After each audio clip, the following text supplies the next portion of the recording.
BJP का एक power struggle रहा है दिल्ली के अंदर, उसके बावजूद भी आपने बीजेपी को ही क्यों चुना? देखिए, अपनी विचारधारा होती है। हम लोग मैं बचपन से ही पंडित दीनदयाल उपाध्याय जी के विचारधाराओं से जुड़ा रहा, श्यामा प्रसाद मुखर्जी की विचारधाराओं से जुड़ा रहा, फिर बाद में श्रद्धेय अटल बिहारी वाजपेयी के विचारधाराओं से जुड़ा रहा, और अंततः जब मोदी जी आए, गरीब गुरबों की आवाज बन करके भारत में कार्य करना शुरू किया। 13-14 में पूर्णकालिक भाजपा के साथ जुड़ गया। भ्रष्टाचार किया, वो जेल गए, उन्हें सजा मिली। लेकिन दूसरा फैक्टर एक ये भी कहा जाता है कि कहीं ये बीजेपी पर भारी ना पड़ जाए, एक सिंपैथी फैक्टर ना जुड़ जाए अरविंद केजरीवाल के साथ या उनकी पार्टी के साथ। सिंपैथी फैक्टर जो रियलिटी में अच्छे इंसान होते हैं, क्योंकि जो अच्छे इंसान रहेगा वो कभी भी अपने बेटे के बच्चे के माथे पे हाथ रखकर कसम नहीं खाएगा कि मैं तो बच्चे की माथे पर हाथ रख के कसम खाता हूँ जी, मैं कांग्रेस से कभी समझौता नहीं करूंगा। आप पर वहां तो मुख्यमंत्री अतिशी हैं, वो छठ घाट पे पहुंच जाती हैं अर्घ उठाने। ये तो और भी अरविंद केजरीवाल से बड़ी नौटंकी है। इसका नाम है भैया मरलेना। ये अतिशी अपना नाम बदल ली, इतनी बड़ी ये लोग कह रहे हैं कि आम आदमी पार्टी की सरकार काम नहीं कर रही है, लेकिन उनसे जब भी सवाल पूछा जाता है तो वो कह देते हैं कि इनका लेफ्टिनेंट गवर्नर बनाया हुआ है, ये हमें काम नहीं। लेफ्टिनेंट गवर्नर ने इनको बोला था कि दारू में भ्रष्टाचार करने के लिए। लेफ्टिनेंट गवर्नर ने इनको बोला कि यमुना पे साफ सफाई नहीं करवाओ। 10 बार इसका इंटरव्यू आप निकाल के देख लीजिए। संगम विहार में मुझे भी एक बार जाने का मौका मिला था और मुझे याद है कि वहाँ पर घुटने भर से ज्यादा पानी था, मतलब सड़कें दिख ही नहीं रही थी। संगम विहार नहीं है, उसको आप संकट विहार कहें तो ज्यादा अच्छा रहेगा। एक्चुअली वहाँ पे कोई भी ऐसा समस्या है नहीं जो नहीं है। आपको मैं एक कहानी बताता हूँ। अगर आप एक पिक्चर देखे होंगे अग्निपथ, हिंदी की पिक्चर, अमिताभ बच्चन साहब का आया था। उसमें एक मांडवा गांव था मुंबई के पास, और उसमें एक कांचा चीना रहता था, गुंडा था, डैनी डोंगचप्पा। तो वो संगम विहार का कांचा चीना है दिनेश मोहनिया, और उसको पता नहीं है कि इस बार एक पुष्पांजलि बेटा आ चुका है, इस बार उसका ईंट से ईंट बजा दिया जाए।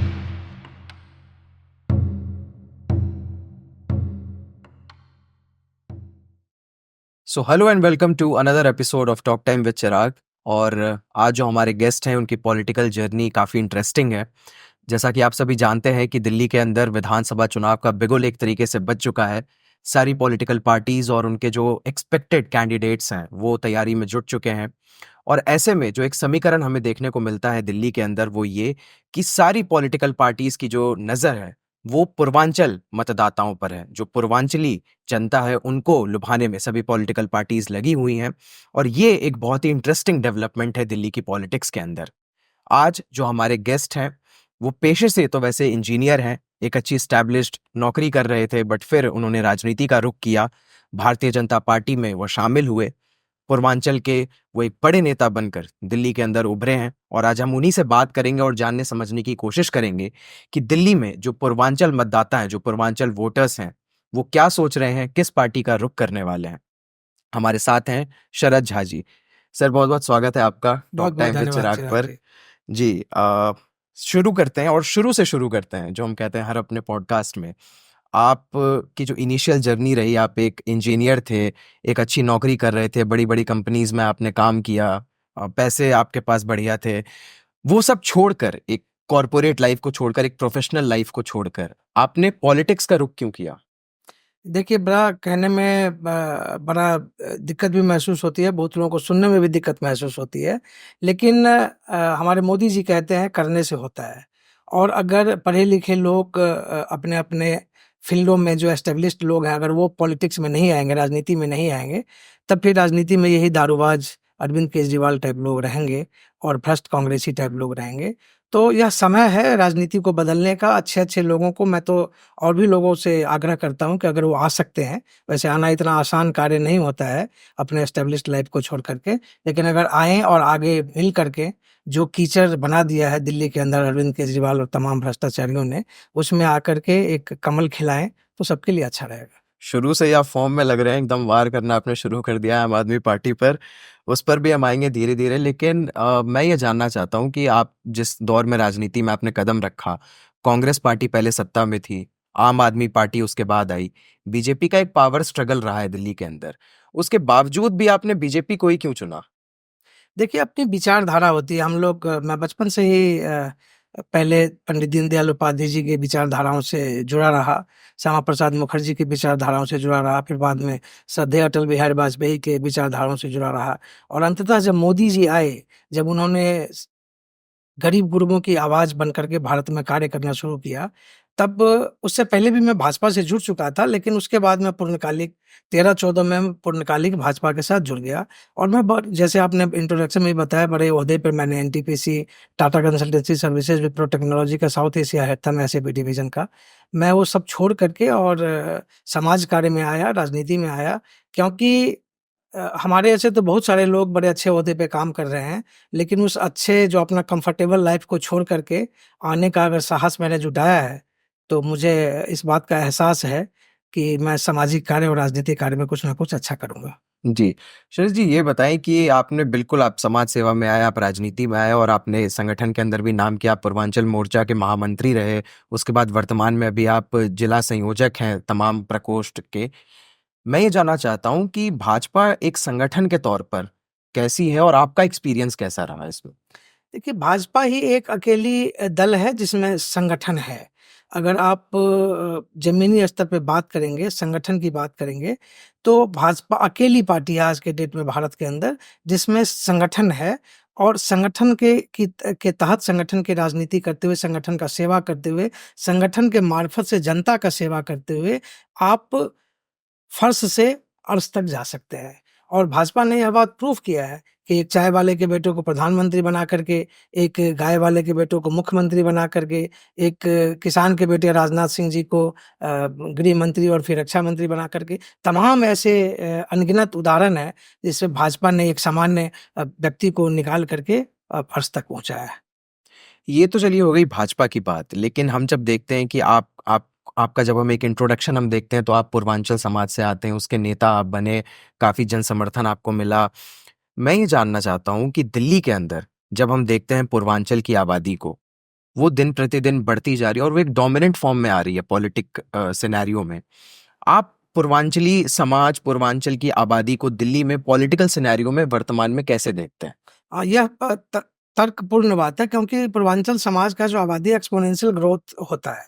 एक्चुअली है क्या कि पूर्वांचल जो उत्तर प्रदेश के पूर्वांचल भाग, बिहार, झारखंड और उससे लगे हुए प्रदेशों की जो आबादी है, जब भारतीय जनता पार्टी एनडीए की सरकार वहाँ नहीं रही, उस समय में ज़्यादा, अभी थोड़ा कम हो गया है।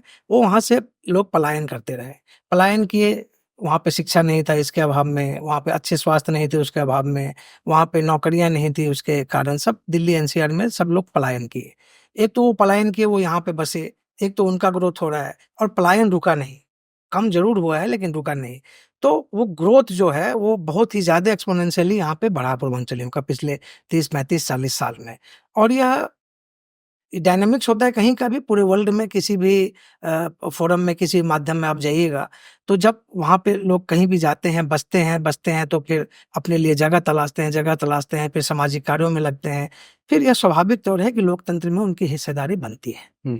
जब लोकतंत्र में उनकी हिस्सेदारी बनती है, तो लोग उसमें से, उसी समाज से निकल करके अपने हिस्सेदारी के हिसाब से अपना-अपना स्थान चिन्हित करके अपने-अपने लिए कार्य करना शुरू करते हैं।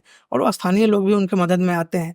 चूँकि स्थानीय लोग का हक नहीं मारना है, लेकिन अपना जो स्थान एक बनता है, एक अपने पैटर्न के हिसाब से, वो स्थान उनको मिलना शुरू हो जाता है। तो यही कहानी पिछले 10 साल, 15 साल, 12 साल में पूर्वांचली लोगों के लिए दिल्ली में एस्टेब्लिश होना शुरू हुआ है, जो तमाम पार्टी ने इसको रिकॉग्नाइज़ किया है। हुँ। तमाम पार्टी ने रिकॉग्नाइज़ किया है इसलिए क्योंकि यहाँ की डेमोग्राफ़ी बदली है।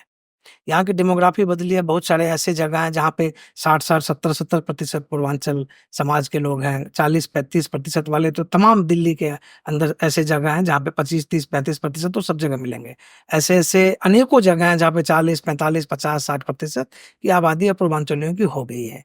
तो लोकतंत्र है, लोकतंत्र में जो जिसका लोक होगा उसका ही तंत्र होगा। तो इस लोक जो आस्था का लोकतंत्र है, उसके लिए कहीं न कहीं व्यवस्था बनाने का समय आ गया है। सब पार्टी इस पे सकारात्मकता से विचार कर रही है और आगे बढ़कर तत्परता से इस काम में लगी हुई है। चलिए, मैं इस पे फिर से आऊँगा, इसी विषय पे आऊँगा, पर क्योंकि आपने एक बात का ज़िक्र किया कि जिस तरीके से पूर्वांचल के लोग हैं, बिहार के लोग हैं, झारखंड के लोग हैं, ये पलायन करके दिल्ली में आते हैं। आपने इतने साल दिल्ली में गुज़ारे, एक बात कही जाती है कि जो पूर्वांचल के लोग, जो किसान, मज़दूर वर्ग के लोग जो आते हैं, उन्हें एक हीन दृष्टि से देखा जाता है मेट्रो सिटीज़ में। क्या आपने लोगों के बीच में रहते हुए या पर्सनली भी कभी इस चीज़ को फ़ील किया?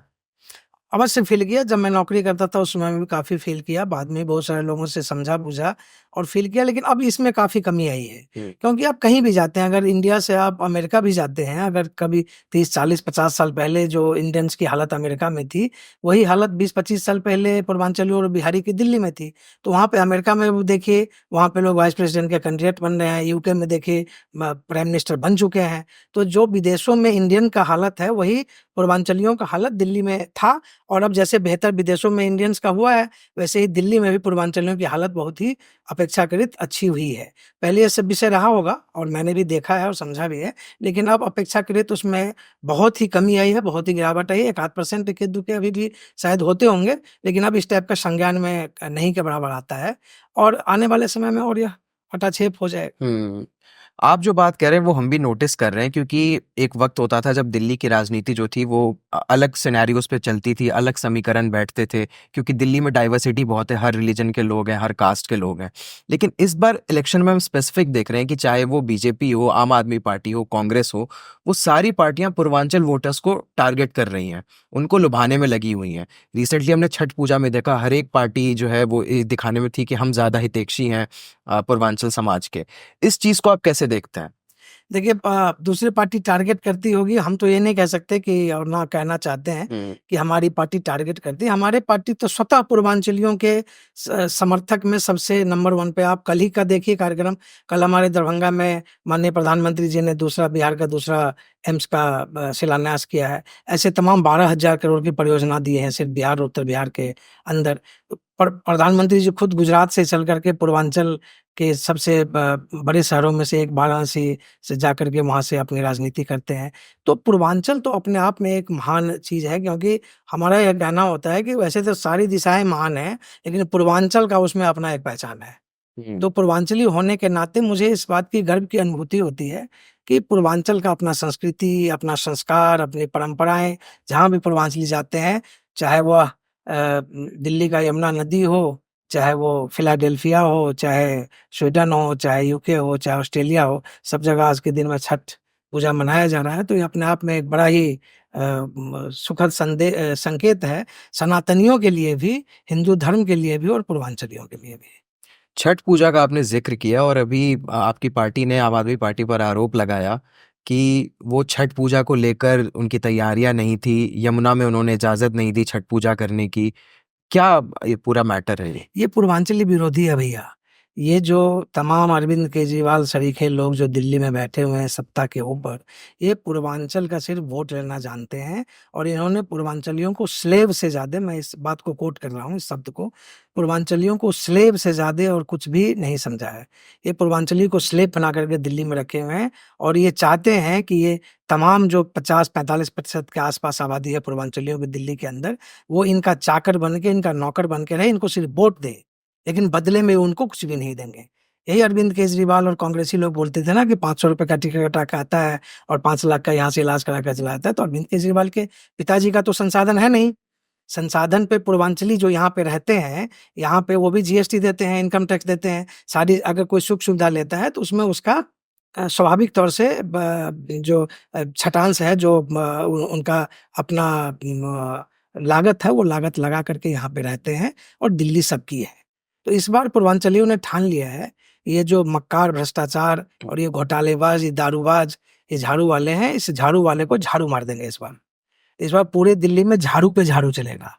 अच्छा, पर वहाँ तो मुख्यमंत्री अतीशी हैं, वो छठ घाट पे पहुँच जाती हैं अर्घ उठाने। ये तो और भी अरविंद केजरीवाल से बड़ी नौटंकी है। इसका नाम है भैया मरलेना। ये अतीशी अपना नाम बदल ली। इतनी बड़ी ये लोग दोगले मिजाज के लोग हैं। पहले इसका नाम था अतीशी मरलेना, अब अतीशी सिंह लिखती है। मरलेना इसलिए था क्योंकि इसके माता-पिता मार्क्सवादी, लेनिनवादी विचारधारा के लोग थे, इसलिए उसका शॉर्टकट इसके नाम में लिखा गया था अतीशी मरलेना। तो ये लोग कम्युनिस्ट लोग हैं। ये लोग सब कम्युनिस्ट थे और ये आकर के सब सारे कम्युनिस्ट मिल कर के, सारे जितने भी माओवादी थे, ये सब मिल कर के, और ये लोग शहरी माओवादी लोग हैं। ये लोग सिर्फ़ हल्ला-गुल्ला करना जानते हैं। अब तो इतना साल हो गया ना, अब काम करके दिखाओ। काम तो इन लोगों से कुछ हुआ नहीं। बोलते थे कि एमसीडी को दे दो भैया, अरे भैया ले एमसीडी भी तेरे को मिल गया। अब पूरे दिल्ली में कचरा, कचरा, कचरा फैला के रख दिया।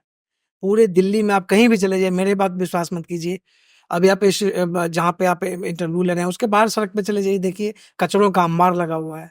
इन लोगों के पास काम करने का ना कोई नज़रिया है, ना कोई नियत है, ये काम करना नहीं जानते। ये लोग बदनीयत और बदतमीज़ लोग हैं। ये लोग सिर्फ़ दारू बेचना और दारू पीना जानते हैं, घोटालेबाज़ हैं, जेल की चक्की पीस के आए हैं। अभी भी केस इनका ख़त्म नहीं हुआ है। मैं बार-बार लोगों को यही बात बोलता हूँ, इनको इंटरिम बेल मिली है और इनकी अभी सज़ा बाकी है। ये सब फिर अभी जेल के अंदर जाने वाले हैं। आप कह रहे हैं सज़ा बाकी है और बिल्कुल अगर कुछ गलत हुआ है तो उस पर कानूनी कार्रवाई होनी चाहिए। लेकिन सवाल ये है कि अगर अरविंद केजरीवाल ने गलत किया, भ्रष्टाचार किया, वो जेल गए, तो 2 तरह के लोग हमें मिलते हैं। एक कहते हैं कि हाँ, उन्होंने भ्रष्टाचार किया, वो जेल गए, उन्हें सज़ा मिली। लेकिन दूसरा फैक्टर एक ये भी कहा जाता है कि कहीं ये बीजेपी पर भारी ना पड़ जाए, एक सिम्पैथी फैक्टर ना जुड़ जाए अरविंद केजरीवाल के साथ या उनकी वो पार्टी के साथ। सिम्पैथी फैक्टर भैया पड़ता है उसके ऊपर जो रियलिटी में अच्छे इंसान होते हैं। ये लोग कतई अच्छे इंसान नहीं हैं, क्योंकि जो अच्छे इंसान रहेगा, वो कभी भी अपने बेटे के, बच्चे के माथे पे हाथ रखकर कसम नहीं खाएगा कि मैं तो बच्चे की माथे पर हाथ रख के कसम खाता हूँ जी, मैं कांग्रेस से कभी समझौता नहीं करूँगा। आप लोगों को याद होगा 376 पेज का वो फाइल लेकर के यह व्यक्ति 2012-13 में घूमता था। ये सारे कांग्रेसी चोर हैं जी, ये शरद पवार चोर हैं जी, ये लालू का खानदान चोर है जी, ये मुलायम का खानदान चोर है जी, ये इंदिरा गांधी का खानदान चोर है जी, सब चोर हैं जी, मैं सिर्फ ईमानदार हूँ। और वो सारे चोरों के साथ यह ईमानदार व्यक्ति गलबैया मिला लिया। तो हमारे यूपी, बिहार, पूर्वांचल में कहावत है, चोर चोर मौसेरे भाई। तो ये सब आपस में मौसेरे भाई हैं और ये सब के सब चोर हैं। ये सारे चोर, ये सारे फ्यूज़ बॉल के झालर एक जगह आ गए हैं और जनता इनको अब समझ गई है कि भैया इहो हेरल। जैसे लालू बा बिहार में, जैसे अखिलेश बा यूपी में, ऐसे अरविंद केजरीवाल दिल्ली में। तो ये चोर को इस बार तमाचा लगने वाला है, पुरजोर तमाचा लगने वाला है दिल्ली विधानसभा चुनाव। आप कह रहे हैं कि आम आदमी पार्टी की सरकार काम नहीं कर रही है, लेकिन उनसे जब भी सवाल पूछा जाता है तो वो कह देते हैं कि इनका लेफ्टिनेंट गवर्नर बनाया हुआ है, ये हमें काम नहीं करने देते। लेफ्टिनेंट गवर्नर कौन-सा ऐसा काम इनको नहीं करने दे रहा है? लेफ्टिनेंट गवर्नर ने इनको बोला था कि दारू में भ्रष्टाचार करने के लिए? लेफ्टिनेंट गवर्नर तो नहीं बोला था। लेफ्टिनेंट गवर्नर ने बोला था कि जो भी दारू के व्यापारी हैं उसको पैसा तुम अलग से उससे लो और उसको अलग से फ़ायदा पहुँचवाओ। लेफ्टिनेंट गवर्नर ने इनको बोला कि यमुना पे साफ-सफाई नहीं करवाओ। 10 बार इसका इंटरव्यू आप निकाल के देख लीजिए, पिछले 10-11 साल में इसने बोला है कि अभी 6 महीने के बाद यमुना साफ हो जाएगा जी। मैं अगले छठ में डुबकी खुद मारूँगा जी। और इस बार हमारे प्रदेश अध्यक्ष जी जाकर के डुबकी मार के दिखा भी दी, बेचारा बीमार भी पड़ गए और ये कहीं नदारद रहा, कहीं आया नहीं। एडमिट हो तो गए हम थे। लोग तो इसको अभी भी रिक्वेस्ट करें कि भैया अभी छठ हो भी गया, अभी भी एक बार आके डुबकी मार के दिखा दो। तो ये लोग अकंठ भ्रष्टाचार में डूबे हुए मार्क्सवादी, लेनिनवादी लोग हैं और इनको पूरे हिंदू संस्कृति, सनातन संस्कृति और हम तो कहते हैं दूसरे धर्म के लोग भी, दूसरे पंथ के लोग भी इसको समझ गए हैं, ये लोग भ्रष्टाचारी के सिवा और कुछ भी नहीं है। चलिए, मैं आपके संगम विहार के कॉन्स्टिट्यूएंसी पे आना चाहूँगा, उस पर भी हम बात करेंगे। उससे पहले एक आखिरी सवाल मेरा कि सारी बातें एक तरफ है, लेकिन एक पॉलिटिकल सिनेरियो जो सेफोलॉजिस्ट हैं, उनको भी समझ में नहीं आता है, राजनीतिक रणनीतिकारों को भी समझ में नहीं आता है कि जब लोकसभा चुनाव होते हैं, बीजेपी सातों की 7 सीटें जीत जाती हैं, क्लीन स्वीप, एक तरफ़ा। लेकिन जब विधानसभा चुनाव आता है, तो वहाँ पर आम आदमी पार्टी सिंगल हैंडेडली जीत जाती है, एमसीडी में वो बेहतर प्रदर्शन कर लेते हैं। ये डिफ़रेंस क्यों आता है दिल्ली में? देखिए, इसका बड़ा ही क्लियर कट जो मेरा एनालिसिस कहता है, लोकसभा चुनाव प्रधानमंत्री मोदी जी के नाम पे होता है। लोगों ने इसको 2 बार मौका दिया। 13 में तो खैर इसको मौका नहीं था, हम लोग की सबसे बड़ी पार्टी थी। लेकिन ये पहले बोला था कांग्रेस से नहीं मिलाएँगे हाथ, फिर इसने मिला कर के 6-8 महीना चला लिया था। तो 15 और 2000 में इसको मौका दिया पब्लिक ने, ये फ्री, फ्री, फ्री के नाम पे इसको मौका मिल गया। लेकिन मौका मिलने के बाद इसका पटाक्षेप हो गया है। इसका जो बबल था वो फूट चुका है। तो इस बार अब इसको कुछ भी नहीं मिलने वाला है। बहुत सारे स्टेट में आप ऐसा देखेंगे ट्रेंड चलता है कि लोकसभा में तो लोग प्रधानमंत्री जी के नेतृत्व में उन्हीं को पोल करते हैं, लेकिन विधानसभा में लोग दे देते हैं स्थानीय जो वहाँ के नेता, तो लोग ने इस पे विश्वास किया। 11 साल तक तो इनको सत्ता में रखा। लेकिन 11 साल, 12 साल के बाद लोगों के हाथ में सिफ़र हाथ लगा, कुछ भी हाथ नहीं लगा। लोग ठगे से महसूस कर रहे हैं, महिलाएँ ठगी से महसूस कर रही हैं। लोकसभा चुनाव के समय इसने घोषणा किया था 1-1 हज़ार रुपए महिलाओं को देंगे। क्या किसी महिला के खाता में ₹1 भी गया? अब तो लोकसभा चुनाव खत्म हुए हुए 5-6 महीने हो गए। तो किसी को कुछ नहीं मिला। तो ये झूठ और मक्कार और गद्दार लोग हैं। तो इस बार इनको जनता आईना ज़रूर दिखलाएगी और जो भी मोदी जी के बनाए हुए योजना है, उस योजना को भी इसने लागू नहीं होने दिया। ये भी अब पब्लिक समझ गई है। चाहे प्रधानमंत्री जो उज्ज्वला योजना है उसको प्रॉपर तरीके से लागू नहीं होने देता है, जो आयुष्मान योजना उसको तो लागू होने ही नहीं दिया दिल्ली में, दिल्ली और पश्चिम बंगाल में लागू होने ही नहीं दिया। ऐसे ही प्रधानमंत्री आवास योजना है उसको दिल्ली में लागू नहीं होने दिया। तो इससे गरीब ठगे हुए से महसूस कर रहे हैं। और दूसरी बात मैं आपको एक बात बता दूं भाजपा की तरफ से कि जितनी सुविधाएं ये दे रहा है उससे बढ़ करके सुविधा भाजपा नीति सरकार दिल्ली में बनने जा रही है और उसके बाद मिलने वाला है। तो हुँ। जो सुविधाएँ ये दे रहा है, वो तो सुविधाएँ उससे बढ़ कर के भाजपा नीति सरकार देगी। और इसके अलावा जो मोदी जी वाले जितने भी स्कीम, लाडली बहना से लेकर के इस टाइप के जितने भी स्कीम तमाम भाजपा और एनडीए नीति राज्यों में चल रहा है, वो भी यहाँ पे इम्प्लीमेंट होगा। सोचिए लोगों को डबल इंजन का सरकार मिलेगी, तो डबल क्या ट्रिपल बेनिफिट होने वाला है, तो क्यों लोग इस भ्रष्टाचारी के साथ रहेगा? इसीलिए सबने मन बना लिया है, इस बार भ्रष्टाचारी को हराना। बीजेपी ये आरोप हर बार लगाती है कि ये फ्रीबीज़ की पॉलिटिक्स करते हैं, मुफ्त की रेवड़ियाँ बाँटते हैं। आम आदमी पार्टी कहती है कि ये वेलफेयर स्कीम्स हैं और अभी रिसेंटली अनाउंसमेंट किया अरविंद केजरीवाल ने कि फरवरी में हमारी सरकार बना दो वापस, हम आपके बिल्स को माफ़ कर देंगे। तो वो तो फिर वही पॉलिटिकल स्टंट खेल रहे हैं, उसी पे जा रहे हैं, तो लोग कह रहे हैं कि हाँ, ये तो माफ़ कर देंगे बिल हमारा, फिर से जीत जाएँगे। मैं तो एक ही बात कह दिया ना कि ये जितना भी इसका बबल था, वाटर बबल, सोप बबल, जो बुलबुल बोलिए, सब इसका फुट गया है। हुँ। सब लोग अब समझ गए हैं। अब ये इस सब लालच में लोग पड़ने वाले नहीं, लोगों को चाहिए डेवलपमेंट, लोगों को चाहिए साफ-सफाई, लोगों को चाहिए हर एक घर में नल से जल। आप हमारे विधानसभा में आइए, 1-1 महीना पे, डेढ़-डेढ़ महीने पे एक घर में पानी आता है। और वहाँ का विधायक दिनेश मोहनिया, भ्रष्ट विधायक, उसने सिर्फ़ अपने संसाधन का विकास किया, उसका पेट पहले ऐसे था, अब ऐसे हो चुका है। इतना उसने माल खा लिया। और वो 5 साल तक दिल्ली जल बोर्ड का हेड था, उपाध्यक्ष था, 2015 से 20 के बीच में। और बताइए अभी अतिशी मरलेना है दिल्ली जल बोर्ड की हेड थी हुँ, 20 हुँ। के टेन्योर में। वो भी बगल में ही है कालका जी की। अब उस इलाके में पूरे दिल्ली में सबसे ज़्यादा जल की समस्या वही कालका जी, संगम विहार, देवली विधानसभाओं में है। और यही दोनों पिछले 10 साल से 9 साल से दिल्ली जल बोर्ड के हेड हैं। अब बताइए इससे ज़्यादा शर्मनाक बात किसी सरकार और किसी व्यवस्था के लिए क्या होगा कि वहीं 2 विधायक जल बोर्ड के पिछले 9 साल से हेड रहे हैं और उसी इलाके में सबसे ज़्यादा जल की समस्या है। जबकि मोदी जी के द्वारा जितने भी एनडीए की सरकार है हमारे भाजपा नीत, चाहे वो भाजपा की सरकार हो एनडीए की, चाहे वो बिहार के सुदूरवर्ती गाँव हो, राजस्थान के सुदूरवर्ती रेगिस्तान का मैदान हो, चाहे उत्तराखंड में सुदूरवर्ती पहाड़ के टीला। एक घर भी अगर कहीं पे है तो वहाँ भी नल से जल पहुँचा दिया गया है। लेकिन यह दिल्ली देश का नाक होते हुए भी यहाँ पे असंख्य ऐसे अनगिनत ऐसे घर हैं जहाँ पे आज तक जल का कनेक्शन नहीं है। लोग त्राहिमाम कर रहे हैं और लोग मोल में पानी खरीद रहे हैं। जो टैंकर फ्री में मिलना चाहिए उस टैंकर के भी 1000, 1200, 1500 दिनेश मोहनिया, अरविंद केजरीवाल या तीसी मरलेना के भ्रष्ट गुंडे जो वहाँ पे पल रहे हैं, वो वहाँ पे वसूली करते हैं। चलिए, मैं उसी पे आना चाहूँगा अब आप क्योंकि आपने उस इलाके की बात कर दी, तो संगम विहार विधानसभा की मैं बात करना चाहूँगा। आप क्योंकि वहीं से चुनाव की तैयारी कर रहे हैं और लंबे समय से वो आपका एक तरीके से देखें तो राजनीतिक क्षेत्र रहा है। जब आप दिल्ली में आए, इतने सारी सीट थे, काफ़ी सारे, जहाँ पर पूर्वांचली जनता डोमिनेट है।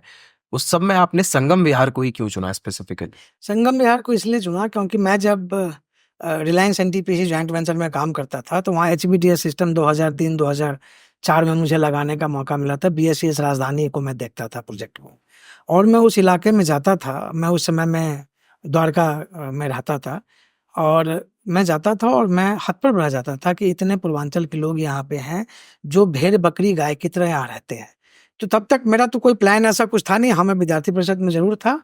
मैं सामाजिक कार्यों में था, अपने सांगठनिक कार्य में विद्यार्थी परिषद और संघ से जुड़ा हुआ था। तो मैंने ज़िंदगी में सोचा हुआ था कि अगर कभी राजनीति करने का मौका मिलेगा और पार्टी ने मौका दिया, तो मैं इस क्षेत्र से ही राजनीति करना चाहूँगा। क्योंकि इस क्षेत्र का हालत शायद दिल्ली में अगर सबसे खराब अगर इलाका में से कोई 1-2 होगा तो संगम विहार है। पार्टी ने मुझे मौका दिया 12 साल पहले संगठन महामंत्री जी से मैं आज्ञा लेकर के उनके आदेश पे मैं संगम विहार शिफ्ट हुआ और वहीं से पिछले 12 साल से मैं राजनीतिक पृष्ठभूमि में काम कर रहा हूँ। लोगों के लिए जीता हूँ, लोगों के लिए 24 घंटे अनवरत सेवा में लगा रहता हूँ और यही मेरी वास्तविक प्रक्रियाएँ चल रही हैं। जी, मैं आगे बढ़ना चाहूँगा और संगम विहार में मुझे भी एक बार जाने का मौका मिला था और मुझे याद है कि उस दिन काफ़ी बारिश हो रही थी, करीब घंटे, डेढ़ घंटे बारिश हुई थी और जब हम उस इलाके में आए तो वहाँ पर घुटने भर से ज़्यादा पानी था, मतलब सड़कें दिख ही नहीं रही थी। आप उस क्षेत्र से हैं, क्या समस्याएं हैं लोगों की और क्या बुनियादी समस्याओं से लोग जूझ रहे हैं वहाँ? समस्याओं का अंबार है, वो संगम विहार नहीं है, उसको आप संकट विहार कहें तो ज़्यादा अच्छा रहेगा, संज्ञा उसको आप बदल सकते हैं। एक्चुअली वहाँ पे कोई भी ऐसा समस्या है नहीं जो नहीं है। चाहे वो जल संकट लीजिए, वहाँ पे सबसे ज़्यादा माफियागिरी अगर होता है, आपको दारू माफिया मिलेगा, स्मैकी मिलेगा, घर-घर, गली-गली स्मैकी है वहाँ पे, और ये सारे के सारे आम आदमी पार्टी और अरविंद अरविंद केजरीवाल और दिनेश मोहनिया के ये पाले हुए गुंडे हैं। वहाँ पे भूमि माफिया है, वहाँ पे जिस तरीके का माफिया आप देख सकते हैं, वो सारे माफिया हैं। तो आप कह रहे हैं कि आम आदमी पार्टी के संरक्षण से वहाँ पर ये माफिया एकदम आम चल आदमी रहे हैं? पार्टी का संरक्षण चल रहा है। अभी आप इस पे जाइए, सोशल मीडिया पे जाइए, 5-10 दिन पहले की बात है, अभी एक गुंडा विधायक वहाँ पे गया था J2 ब्लॉक में, और महिलाओं ने पानी के लिए मांग किया, तो महिलाओं को सामने में कम से कम 200, 400, 500 लोग थे। अब महिलाओं को इसने गाली दिया है, ये वायरल हुआ है ये पोस्ट सब जगह। तो ये इतना बड़ा गुंडा है, ये लोगों को, पूर्वांचली एक लड़का था, एक तिवारी करके, उसको इसने पोल में बंधवा करके, जैसे राजा-महाराजाओं के समय में होता था कहानी, अभी 2-3 साल पहले की बात है, पोल में बाँध करके इसने पिटाई करवाई थी। तो इस टाइप की व्यवस्थाएँ संगम विहार में ये अरविंद केजरीवाल, ये अतिशी मरलेना और ये दुष्ट विधायक के संरक्षण में हो रहा है। लेकिन लोगों ने अब तय कर लिया है कि इससे हमें निजात पानी है। आपको मैं एक कहानी बताता हूँ, अगर आप एक पिक्चर देखे होंगे अग्निपथ, हिंदी की पिक्चर अमिताभ बच्चन साहब का आया था। उसमें एक मांडवा गाँव था मुंबई के पास, और उसमें एक कांचा चीना रहता था, गुंडा था डैनी डोंगजप्पा। तो वो संगम विहार का कांचा चीना है दिनेश मोहनिया, और उसको पता नहीं है कि इस बार एक पूर्वांचली बेटा आ चुका है, इस बार उसका ईंट से ईंट बजा दिया जाएगा। अच्छा। मुझे ये बताइए शरद जी कि संगम विहार देश की राजधानी का एक विधानसभा क्षेत्र है, नेशनल कैपिटल है। उसके बावजूद जो बुनियादी सुविधाएं लोगों के पास होनी चाहिए, वो नहीं वहां पर पहुंची है। वही मैं कह रहा हूँ ना, क्योंकि अगर बुनियादी सुविधाएँ पहुँच जाएँगी, वहाँ पे हॉस्पिटल नहीं है एक भी सरकारी 10वीं 12वीं का स्कूल नहीं है, कुछ भी नहीं है वहाँ पे। अगर बुनियादी सुविधाएँ दे देगा तो लोग पढ़ लिख लेंगे, लोग पढ़ लिख लेंगे तो फिर स्लेव कैसे बनेंगे? ये तो लालू प्रसाद का जो टेक्निक था बिहार में, जो 15 साल उसने राज किया था, उस टेक्निक पे ये संगम विहार और ऐसे करीब 10-15 विधानसभा क्षेत्र दिल्ली में इसी टेक्निक पे अरविंद केजरीवाल चला रहा है, कि वहाँ पे माफिया राज पैदा कर दो और माफिया के संरक्षण में हमारी सरकारें चलें, और वो माफिया लोगों से पैसे उगाही करे, हर एक तरह का पैसा, हर एक तरह का माफियागिरी करके, और जो सामान्य पब्लिक को वो डर से बोले नहीं। तो ये तो बहुत कॉन्ट्राडिक्टरी है, क्योंकि अरविंद केजरीवाल हर जगह कहते हैं कि हम शिक्षा मॉडल लेकर आए, हम एक विकास का मॉडल लेकर आए दिल्ली के लिए, और आप बता रहे हैं कि ऐसे विधानसभाएं जिनको और एकदम डिटोरिएट हमें किया तो जा रहा हँसी है। आती है, और आप लोग सर्वे जाके कर लीजिए। इसने बोला था ना 500 स्कूल हम बनाएँगे। हम्म। 500 स्कूल बनाएँगे तो 70 विधानसभा है भैया। तो 70 के हिसाब से कम 7 स्कूल तो संगम विहार के हिस्से में भी आता था। अगर इसने एक भी स्कूल बना दिया हो पिछले 11 साल में, तो मैं कल ही अपना बोरिया बिस्तर बाँध करके गाँव चला जाऊँ। अगर ये एक स्कूल बता दे कि एक स्कूल इसने संगम विहार विधानसभा के अंदर बनाया हो, एक अस्पताल इसने बनाया हो, कोई डेवलपमेंट नहीं किया है। हाथ कंगन को आरसी क्या? मैं तो चैलेंज करता हूँ, परसों भी चैलेंज करके आया हूँ दिनेश मोहनिया को, तो भैया तू भी आ जा, तू अपने बड़े भैया को अरविंद केजरीवाल को बुला ले, और मेरे तरफ से कोई नहीं आएँगे, मैं अकेला आऊँगा। डिबेट कर ले जिस पे डिबेट करना हो। वो डिबेट कर ले, उसने क्या किया है, नहीं किया, उसके तो एक-एक काला चिट्ठा सब पूरे पब्लिक के सामने में। अभी तो कूलर घोटाला उसने किया है। मंदिर को भी ठगा, मस्जिद को भी ठगा, गुरुद्वारे को भी ठगा। कैसे? अभी 2 करोड़ के आस-पास का उसने बिल पास करवा लिया है गवर्नमेंट से, कि हम ये कूलर लगवा रहे हैं मंदिर, मस्जिद और गुरुद्वारे में, और वो कहीं कूलर लगा ही नहीं, वो सारे पैसे हड़प कर लिए इसने। तो ये अच्छा। इस प्रवृत्ति का व्यक्ति है, ये पढ़ा-लिखा है नहीं। भारतीय न्याय संहिता में मर्डर केस छोड़ करके, मर्डर में जो धाराएँ लगती हैं, वो छोड़ करके जितनी भी तमाम धाराएँ होती हैं संगीन, सब के सब इस दुष्ट व्यक्ति के ऊपर लगा हुआ है।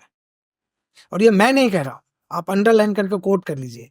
जा करके थाना में पता कर लीजिए कि दिनेश मोहनिया के नाम पे कौन-कौन से एफआईआर हैं और उसमें कौन-कौन सी धाराएँ लगी हुई हैं।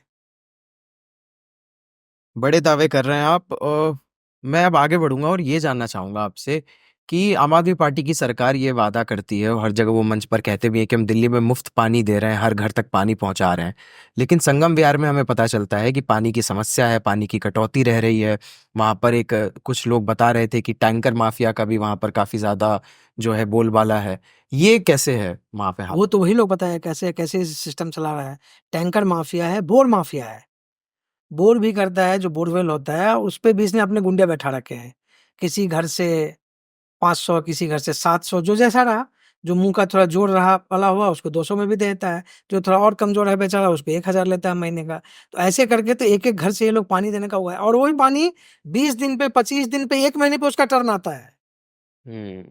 तो ये कहानी अब अभी कांग्रेस वालों से इसने मिली-भगत करके एक कांग्रेस वालों को दिया है बोर, और एक-एक बोर पे एक-एक घर से, उस एरिया में जितने भी घर हैं, उस सब से 5-5 हज़ार रुपए लिया है, और वो बोर सरकार की तरफ से फ्री में आता है। 5-5 हज़ार तो वन टाइम लिया है, उसके बाद 200, 500, 1000, 1200 सबसे लेगा फिर मंथली। तो ये वहाँ पे सिस्टम इस लोगों ने बनाया हुआ है। मैंने बार-बार एक ही बात बोला ना, कि ये आप वो जो मांडवा था, वो और वहाँ का कांचा चीना, यही स्टोरी वहाँ पे चल रहा है, और इस बार कांचा चीना जाएगा अंदर। एक बार भाजपा की सरकार आएगी, जैसे अरविंद केजरीवाल जेल गया था, वैसे दिनेश मोहनिया भी जेल जाएगा। चलिए, संगम विहार की बात हुई, अब हम इस बातचीत के आखिरी सेगमेंट में आना चाहते हैं, पैन दिल्ली की थोड़ी और बात कर लेते हैं। आम आदमी पार्टी बीजेपी को लेकर ज़्यादा बात हमने की क्योंकि यही 2 हमें मेन स्ट्रीम में दिखती है। कांग्रेस पार्टी की स्थिति आप अभी क्या देखते हैं दिल्ली के अंदर? क्या इस बार रिवाइव कर पाएँगे? क्योंकि अभी देवेंद्र यादव एक यात्रा चला रहे हैं पूरी दिल्ली में। कांग्रेस पार्टी का तो भगवान ही मालिक है। हम तो मनाते हैं भगवान से, अल्लाह से, खुदा से, सबसे, कि कांग्रेस पार्टी को थोड़ा-सा मजबूत बनाइए। कांग्रेस पार्टी को मजबूत बनाएगा, तब ये दोनों का जो गलबहियाँ हुआ हुआ है, वो थोड़ा टूटेगा। क्योंकि कांग्रेस में भी कुछ अगर अच्छे लोग होंगे, तो इन लोगों का प्रतिकार करेंगे। लेकिन कांग्रेस ने तो अपने आप को गिरवी रख दिया आम आदमी पार्टी के हाथों। कांग्रेस ऐसी राष्ट्रीय पार्टी को अपने पाँव पे खड़ा होने का प्रयास करना चाहिए। हम लोग तो उसके लिए भी अच्छा मनाते हैं, कि वो काम अपना अच्छे से कर ले। लेकिन अगर अच्छे से नहीं कर पा रहा है, तो युवराज जाने, राहुल गांधी जी जाने, खड़गे साहब जाने, ये उनका विषय है, वो हम लोगों का विषय है नहीं। तो इस जनता इस चीज़ को कैसे देख रही है कि लोकसभा चुनाव आता है तो ये इंडिया गठबंधन में एक साथ लड़ रहे थे। अब विधानसभा चुनाव है तो अलग-अलग तैयारी कर रहे हैं। कोई जो नेता है वो मंच पे भी एक मंच पे नहीं आ रहे हैं। मैंने यही बोला ना कि जनता की नज़र में सब कुछ है। अब क्या होता है, काठ की हांडी भैया बार-बार नहीं चढ़ती। एक आध बार आप चढ़ा सकते हैं। तो ये सब इनका जितना भी था टर्म, काठ की हांडी चढ़ाने वाला, वो सब खत्म हो चुका है। इस बार ये अंतिम समय बीत चुका है, इस बार स्वाहा है। हुँ। इस बार इस आँच में ये लोग सब स्वाहा होने वाले हैं। इस बार भाजपा की सरकार आएगी, दिल्ली में भी डबल इंजन का सरकार बनेगा, तब दिल्ली में भी विकास की गति और रफ्तार पकड़ेगी, और यहाँ भी विकास होगा। चलिए, अब कौन जीतता है वो तो जनता तय करेगी और ज़्यादा समय है भी नहीं, कुछ महीनों में चुनाव हो जाएँगे और परिणाम भी आ जाएँगे। बाकी आपको बेस्ट विशेज़ आपके पॉलिटिकल जर्नी के लिए, और हम दर्शकों को भी बताना चाहेंगे कि आज जो बातचीत हुई उससे हमें एक बात पता चली कि किस तरीके से जो पूर्वांचल वोटर्स हैं, पूर्वांचल की जनता है, वो अब एक डोमिनेटिंग फैक्टर में दिल्ली के अंदर उभर रही है। तो बातचीत खत्म करें उससे पहले अगर आप हमारे माध्यम से कुछ वोटर्स को संदेश देना चाहें तो बिल्कुल। मैं तो एक ही आग्रह करूँगा दिल्ली के तमाम जनताओं से, चाहे वो किसी भी वर्ग, किसी भी वर्ण, किसी भी व्यवस्था के हों, किसी भी प्रांत के हों, किसी भी भाषा के हों। आप बढ़-चढ़ कर के वोट में इस बार हिस्सा लीजिएगा, और इस बार समय है, इस बार माकूलता के साथ अपने आप को अग्रसरित कीजिए, और इस भ्रष्टाचारी के मुँह पे एक जोरदार तमाचा मारिए, और बताइए कि भारत और भारतीयता कैसे आगे बढ़ेगी। बहुत-बहुत धन्यवाद। और एक बार और रिक्वेस्ट है आपसे कि कैमरे की तरफ देख के सभी से रिक्वेस्ट कर दीजिए कि वो टॉक टाइम विद चिराग को सब्सक्राइब कर ले, फॉलो कर आप ले। लोग से आग्रह है कि अगर मेरे भी अगर चाहने वाले, जानने वाले हों, तो टॉक टाइम पर चिराग जी को फॉलो कर लीजिए, इनका चैनल सब्सक्राइब कर लीजिए, और ये अच्छे पत्रकार हैं, युवा पत्रकार हैं, इनको भी आप लोग आगे बढ़ाइए। धन्यवाद। बहुत-बहुत धन्यवाद आपका। बहुत-बहुत धन्यवाद।